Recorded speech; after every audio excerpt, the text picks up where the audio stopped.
ചെയ്യുന്ന നമ്മുടെ സ്വന്തം കമൽ സാറിനെ ആദരപൂർവ്വം സ്വാഗതം ചെയ്യുന്നു. എല്ലാവർക്കും നമസ്കാരം. എന്നെ സംബന്ധിച്ചോളം ഈ ദിവസത്തിന് വളരെയധികം പ്രത്യേകതയുണ്ട്. കാരണം ഞാൻ ഏകദേശം ഒരു 4.5 വർഷത്തിന് ശേഷമാണ് ഒരു സിനിമ ചെയ്യുന്നത്.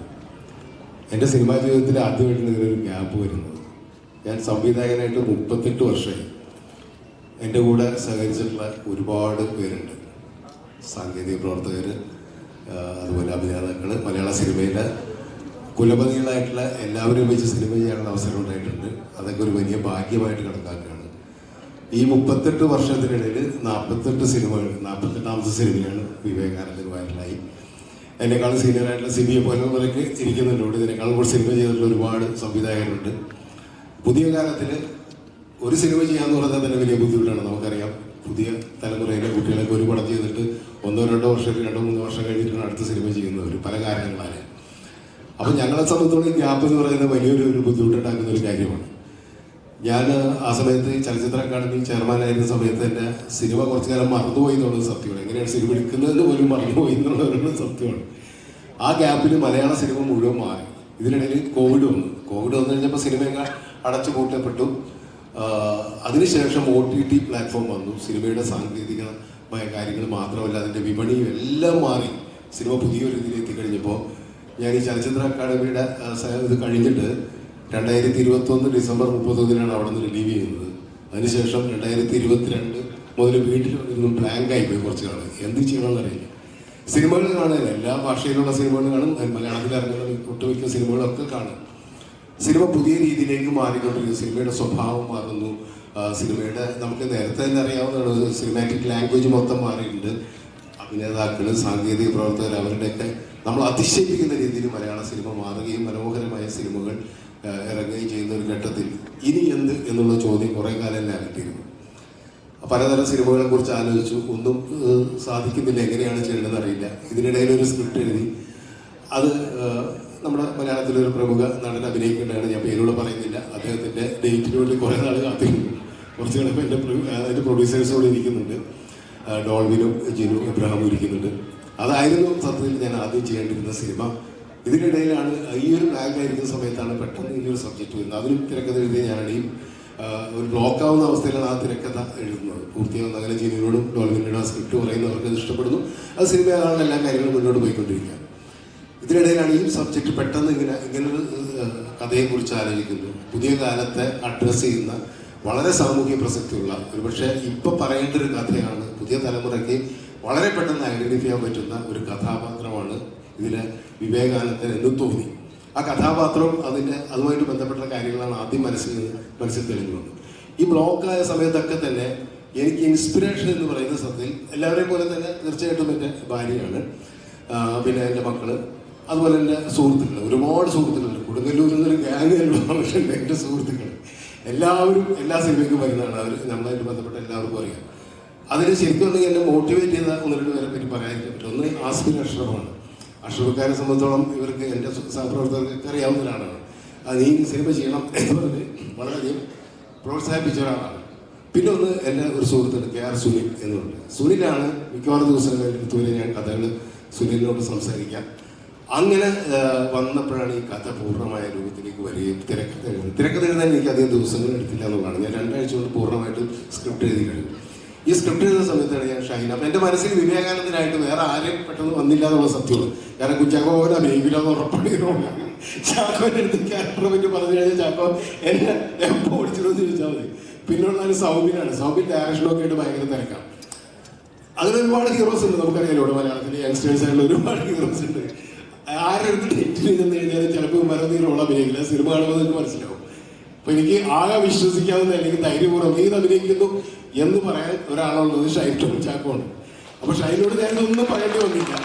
ഷൈൻ്റെ അടുത്ത് ഞാൻ പറയുന്നു, ഷൈനെ ഞാനൊരു സിനിമ പ്ലാൻ ചെയ്യുന്നുണ്ട്, നിനക്ക് എപ്പോഴാണ് ചെയ്യാൻ പറ്റുമെന്ന് ചോദിച്ചു. അപ്പോൾ സാറ് പ്ലാൻ ചെയ്യുന്നുള്ളൂ, 1 മാസം മുമ്പ് എൻ്റെ അടുത്ത് പറഞ്ഞാൽ മതി, ഞാൻ ഏത് പടം ഉണ്ടെങ്കിലും ഒഴിവാക്കിയിട്ട് വരാനുള്ളത്. ആ കോൺഫിഡൻസ് ആണ് സത്യത്തിൽ പെട്ടെന്ന് കാര്യങ്ങളിലേക്ക് എന്നെ പെട്ടെന്ന് മൂവിയാണ് ഒരു കാരണം ഉണ്ടായതാണ്.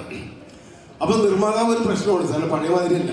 മുമ്പൊക്കെ നമ്മുടെ അടുത്ത് നിർമ്മാതാക്കൾ ക്യൂ നിൽക്കുന്ന ഒരു കാലം ഉണ്ടായിരുന്നു, നമുക്ക് എല്ലാവർക്കും അറിയാം. സിനിമ ഏത് ചെയ്യുന്നുള്ളൊരു കൺഫ്യൂഷൻ ഉണ്ടായിരുന്നു നിർമ്മാതാക്കളേക്കും. കാലം മാറുന്നതിനനുസരിച്ച് സിനിമ നമുക്കുണ്ടോ ഇല്ല എന്നുള്ളതൊന്നുമല്ല ഇവിടുത്തെ വിഷയം, അല്ലെങ്കിൽ സിനിമ ചെയ്യുന്നു എന്നുള്ളതൊന്നുമില്ല. കാരണം ഇപ്പോൾ താരത്തിന് ഡേറ്റ് കിട്ടി എല്ലാം ഓക്കെ ആയാൽ മാത്രമേ നിർമ്മാതാവ് ധൈര്യമായിട്ട് സിനിമ ചെയ്യാൻ പറ്റുള്ളൂ. അങ്ങനത്തെ ഒരു കാലമാണല്ലോ, നിങ്ങൾക്ക് എല്ലാവർക്കും അറിയാവുന്നതാണ്.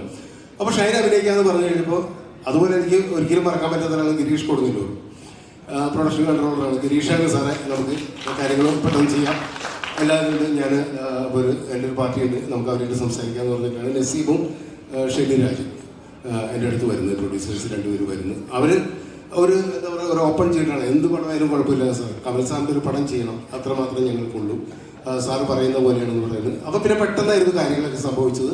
അപ്പോഴേക്കും സ്ക്രിപ്റ്റ് തീർന്നു, പക്ഷേ അതിൻ്റെ ഡേറ്റ് ഓക്കെ. പിന്നെ ഗ്രേസ് ആൻ്റണി, സ്വാസിക, മറീന, ജോണി, ഇവിടെ ഉണ്ട്, എല്ലാവരും ഉണ്ട്.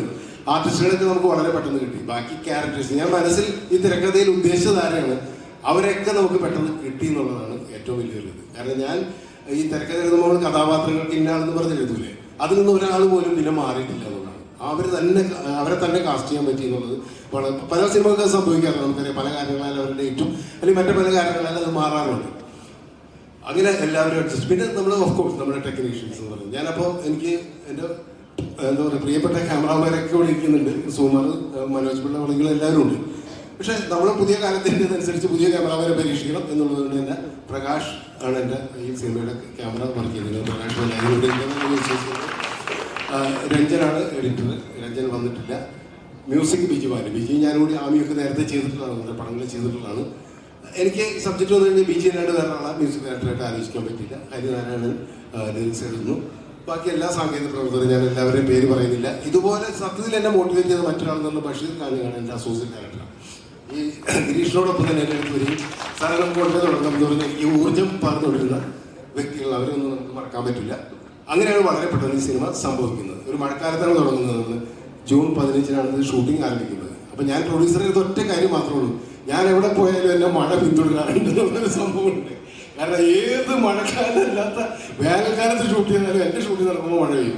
അതോടെ ലാലു കൂടി ഇരിക്കുന്നുണ്ട്, ലാലു ഉണ്ട്, ഒരു ആഷിക്ക്, എൻ്റെ അസിസ്റ്റൻസ് എല്ലാവരും ഉണ്ട്, എൻ്റെ കൂടെ ഉണ്ടായിരുന്ന എല്ലാവരും ഉണ്ട്, ഞങ്ങൾക്ക് ജിത്തു ഇരിക്കുന്നുണ്ട്.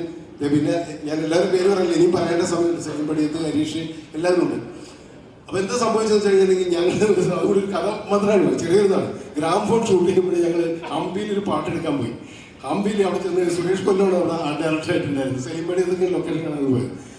അവിടെ ചെന്ന് കഴിഞ്ഞാൽ അവിടുത്തെ നാട്ടുകാർ പറഞ്ഞത്ര ഇവിടെ 2 വർഷമായിട്ട് മഴയെ പെയ്തിട്ടാണ്, മനസ്സിലായില്ലേ? അപ്പോൾ അതിന് ആ ധൈര്യത്തിൽ നമ്മൾ സോങ് എടുക്കാൻ വേണ്ടി കംപ്ലീറ്റ് ഗ്രൂപ്പ്, ദിലീപും നവ്യാനായരും ആയിട്ടുള്ള പാട്ടെടുക്കാൻ അവിടെ ചെല്ലുകയാണ്. ഞാൻ ചെന്നിറങ്ങി രാവിലെ സോങ് തുടങ്ങി ഒരു അരമണിക്കൂർ കഴിഞ്ഞപ്പോൾ ഭയങ്കര മഴ. ആ നാട്ടുകാർ ഞെട്ടിപ്പോയി. 2 വർഷമായിട്ട് മഴ പെയ്യുന്ന സ്ഥലത്ത് മഴ പെയ്യുന്നതാണ് അങ്ങനെ ഒരു സംഭവം. അപ്പോൾ ഈ പടം ഷൂട്ടിംഗ് തുടങ്ങി കഴിഞ്ഞാൽ എന്തായാലും മഴ പെയ്യുന്നുള്ളത് ഉറപ്പാണ് എന്ന് ഞാൻ പറഞ്ഞു, പ്രൊഡ്യൂസറെ പറഞ്ഞു. അപ്പോൾ അതുകൊണ്ട് ഞാൻ 35 ദിവസം കൊണ്ട് പടം തീർക്കാൻ ശ്രമിച്ചു പറഞ്ഞു. കാരണം ഇപ്പോഴത്തെ കാലത്ത് അങ്ങനെയാണ്. അപ്പോൾ എല്ലാവർക്കും അത്ഭുതമാണ്, കാരണം പുതിയ തലമുറയൊന്നും അത്ര പെട്ടെന്ന് ഷൂട്ടിംഗ് തീർക്കാറില്ല, നിങ്ങൾക്ക് അറിയാലോ. അപ്പോൾ ഞാൻ പറയുന്നത് ഞങ്ങളൊരു ശീലം വെച്ച് നമുക്ക് 35 ദിവസം കൊണ്ട് തീർക്കും. പിന്നെ മഴ എനിക്ക് ഒന്നും പറയാൻ പറ്റില്ല, മഴ വന്നു കഴിഞ്ഞാൽ മാത്രമേ ഉള്ളൂ. മഴ ഉണ്ടായിട്ട് 33 ദിവസം കൊണ്ട് ഷൂട്ടിംഗ് തീർത്തു. അതിനും എല്ലാവരോടും എല്ലാ ടെക്നീഷ്യൻസിനോടും എന്താ പറയുക ആർട്ടിസ്റ്റോടും അതിൻ്റെ നന്ദി എനിക്ക് പറയണം. പടം നമ്മൾ ഉദ്ദേശിക്കുന്ന രീതിയിൽ വന്നു എന്നാണ് എനിക്ക് തോന്നുന്നത്. പടം തീർന്നിട്ട് മാത്രമേ ഇത് ആരെങ്കിലും ഡിസ്ട്രിബ്യൂട്ടറെ കാണിക്കാൻ പാടുള്ളൂ എന്നുള്ളൊരു തീരുമാനം ഞങ്ങൾക്ക് ആദ്യം ഉണ്ടായിരുന്നു. സിനിമ ആദ്യം ഫസ്റ്റ് കോപ്പി ആയതിനു ശേഷം ലിസ്റ്റിനാണ് ആദ്യം കാണിക്കുന്നത്. വേറെ ആരും കാണിച്ച ലിസ്റ്റ് കണ്ട ഉടനെ പടം കണ്ട ഉടനെ തന്നെ എന്നെ വിളിച്ചു, പടം വളരെയധികം ഇഷ്ടപ്പെട്ടു എന്ന് പറഞ്ഞു. ഞാൻ ഈ പടം ഡിസ്ട്രിബ്യൂട്ട് ചെയ്യുന്നു, എല്ലാ കാര്യത്തിനും കൂടിയിട്ടുണ്ടെന്ന് പറഞ്ഞു. ലിസ്റ്റിൽ ഞങ്ങളുടെ ശക്തിയായിട്ട് കൂടിയുണ്ട്. ലിസ്റ്റിൽ ഞാൻ വലിയൊരു ഈ അവസരത്തിൽ അറിയിക്കുകയാണ്. അതുപോലെ എന്നോടൊപ്പം സഹകരിച്ച് എനിക്ക് വേണ്ടി വന്ന എല്ലാ ആൾക്കാരും, ഇന്നിവിടെ വന്ന ഒരുപാട് ഗസ്റ്റ്, സിബി, എൻ്റെ സഹപ്രവർത്തകനായിട്ടുള്ള സിബി, ഞങ്ങൾ എത്രയോ വർഷങ്ങളായിട്ട് ഞങ്ങളുടെ സഞ്ചാരം ഒരുമിച്ച് തുടർന്നുകൊണ്ടിരിക്കുന്നു. സിബി രീതിയിൽ ചാക്കോച്ചൻ എനിക്ക് എന്താ നിങ്ങൾക്ക് എല്ലാവർക്കും അറിയാൻ പറയേണ്ട കാര്യമില്ല, നമ്മൾ പിന്നെ ചാക്കോച്ചനായിട്ടുള്ള ബന്ധം. അതുപോലെ തന്നെ എൻ്റെ ഇപ്പോൾ ലാലു, ഞാൻ എല്ലാവരും പേര് പറയുന്നില്ല, വീണ്ടും ഇനി പറയേണ്ടതുള്ളതുകൊണ്ട് ദീർഘിപ്പിക്കുന്നില്ല. ഇവിടെ നമ്മുടെ സംഘടനകളുടെ ഭാരവാഹികൾ സ്വാമി എസ് എൻ സ്വാമി അടക്കമുള്ള എല്ലാ ആൾക്കാരും കൂടി ഉണ്ട്. എല്ലാവരും ഇവിടെ എത്തിയതിൽ എനിക്ക് ഒരുപാട് സന്തോഷമുണ്ട്.